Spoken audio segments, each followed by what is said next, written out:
Sanjeev Puri is with us, VP CII, and of course Chairman and Managing Director, ITC Limited, one of India's largest and most successful companies. And Biras Kambata of Rasna, thank you also for being with us. Can I start with you, Mr. Puri? It's interim budget, so maybe no dramatic announcements. It's also no tax changes, which is always good news, I guess, for a company like ITC. It's also often a whipping boy for finance ministers. What are you hoping to hear today? Well, I'm hoping to see a reinforcement of the vision of the earlier budgets that we have seen over several of them, and a vision that reinforce the direction that this government has consistently followed, which is a lot of focus around growth, competitiveness, and also sustainable and inclusive growth. So we are seeing, I would really look for reinforcement of these themes. I understand that it's an interim budget, so no specific, would be there.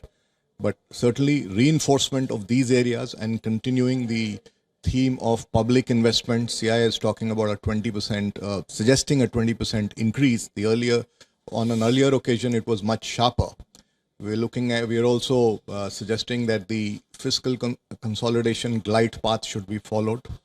We would like to see the continued focus on making India a manufacturing hub, and we like to see that additional focus coming into tourism. It's an area that was called out in the last budget. It's an area that's been called out in many occasions in the past. We would like to see maybe heightened investments in rural. It's all about, rural infrastructure and the incentivization of states for capex. I think would certainly help in that way, because state capex does go into rural areas. It could be housing, it could be roads, it could be irrigation. So more investments there. We would like to see maybe more focus on strengthening things like the digitization and the FPO formation in the agriculture. These are policy instruments that have been there earlier, but I think it's time to scale up the ambition there. The other area that requires a very specific focus at this point is enhance strengthening agriculture resilience. Yeah. Because of extreme weather events. Now, there are certain things that have happened in recent past by way of better dissemination of information and good practices to mitigate these impacts. But I think given the enormity of the issue and the complexity of the issue, I think there's opportunity to do a lot more. And it's not only an issue of food security and inflation, but also an enormous opportunity from an export perspective. So these are, I would say, some of the areas that we would like to. Adil Shetty, who's now joining us, CEO and co-founder of bankbazaar.com, co-chair the Fintech committee also. Anything that you are going to be looking for closely from the point of view of Fintech in general and Bank Bazaar in particular? Of course, there have been some news in the last couple of days on, Paytm Bank, for example, and others that, would you like to see some more clarification on that? What are some of the things that you're going to be looking for?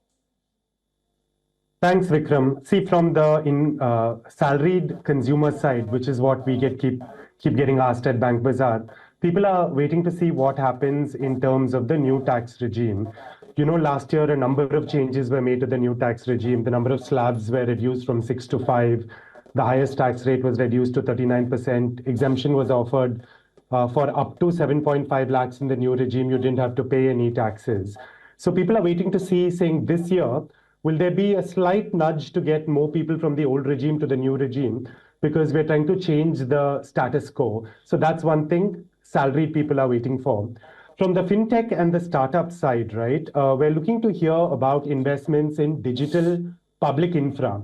Now, this is very interesting because we all know last year there was 10,000 crores in capex, right? Roads, bridges, highways. Now it's time to also think about digital public infra, because the new infrastructure today is DigiLocker, it's account aggregator, it's all the latest AI anonymized data systems, right? That can help the new economy. So I think startups and fintechs are looking for that. Lastly, like we just heard, startups are asking for treatment of long-term capital gains in private stock and public stock to be rationalized. So LTCG is higher on the private side, But when private companies grow, I think the employees and the ESOP owners want to see a rationalization of LTCG between private and public stock. You know, it's interesting you say that, because I've been sitting and doing these shows for 5 or 6 years, and every time before the budget, I've been fairly convinced that that's a loophole that is going to be plugged in the budget. For some reason it is, and the fact that you pay higher capital gains if you're selling, a startup or an unlisted company than you do with a listed company. I've always thought that they were going to fix that. Not been done. Today, I have to tell you, I don't have much hope, because it is an interim budget. So maybe it's a pending item on the agenda for the future. But you think that's a problem for startups? No, I think so, right? Because as ESOP owners, people work for a decade, they get an opportunity just before the company goes public. I think the government's always, wanted surety that these are genuine sellers, right? Because when you talk about private companies, you have lakhs and lakhs of them, and there's a question of governance and compliance. So I think we're also suggesting to the government that maybe to be eligible for this, you have to be an Udian registered MSME, right? Maybe you need to have a revenue of a certain size. So we're okay with all of the compliance standards to make sure that it's a genuine MSME or a genuine private company. But I think ESOP holders would love this change, because it would bring them on parity, right, with public market investors. Mukesh Bhutani of BMR is often here telling us what tax changes are coming.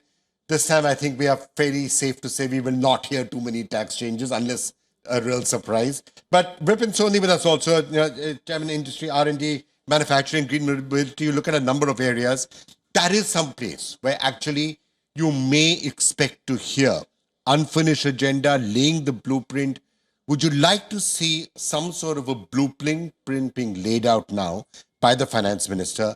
How does India become a manufacturing hub for the world? How do you get supply chains to move here? And how does India become one of the hubs for green mobility, and those areas in particular? Very large question, Vikram. I'll try and be brief. Number one, the best opportunity. Yeah, exactly. Gives us the answers to that. So the best opportunity to be part of global value chains, it depends on what we do. I think that's extremely important. Number one, for a Viksit Bharat, manufacturing has to move from 13 to 15% now to about 20 to 25% of GDP. There is no option. It is a multiplier of jobs. It is a multiplier of many other parts related to economic activity. What do we need to do? 2 or 3 things. The PLI schemes that are in position, let them remain in position. But I think we should expand it to labor-intensive sectors. PLI schemes for leather, for footwear, for apparel, to bring in relatively labor-intensive, low intensity on technology as of right now to create greater employment. Number 2, Industry 4.0 is a given, and we'll have to handhold industry, especially the, let's say the MSMEs, to transition both from a green and an Industry 4.0 to set up innovation clusters where industry exists, where MSMEs exist. There must be a mechanism that must be set up to do precisely that. Third, we've gotten some global iconic brands like Apple and Foxconn. Extremely important to bring in 2 or 3 more global brands. They bring their value chains and work. Tesla or something like There's that. There's conversation. I think it just adds to the whole momentum as well as the attraction to India becoming, for MSMEs, they're going to be the industrial backbone of any country. Important, reduce compliance burden. And one more, create a fund to ensure we can transition, they can transition to a green new India. All right. Mukesh, every time we do these things before the budget, looking at what she'd like to say, for I think 15 years, we've always had the same demand. Make things simpler, reduce compliance, reduce the burden, simplify things, make firms like yours, in other words, out of business by making life much simpler for people. We've moved in that direction in some areas, notably in taxation. What would be the unfinished agenda you'd like to hear her talking about? I think certainty is key for all businesses, whether they are domestic or international. So I think that should be the central theme. I think dispute resolution, what has happened is that we've kept with the pace of tax digitalization in the administration with faceless assessment, faceless appeals, faceless penalty proceedings. But we still need to do a lot on upping the dispute resolution. For example, there is a fairly high degree of clocking up of appeals at the first appellate level.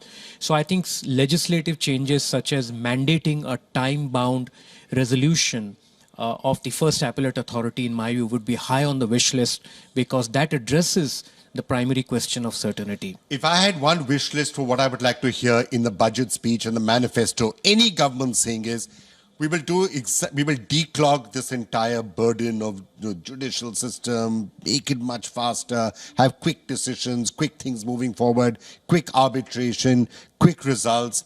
Would you also think that that's the number one agenda for the next 5 years? Absolutely. We won't see anything today, but there could be indications. Maybe an indication that is one of the big priority areas that we would like to fix. And we don't need to take all disputes to the court. An alternate dispute resolution, even when you have a sovereign government on the other side, is a key enabler to drive the point on certainty.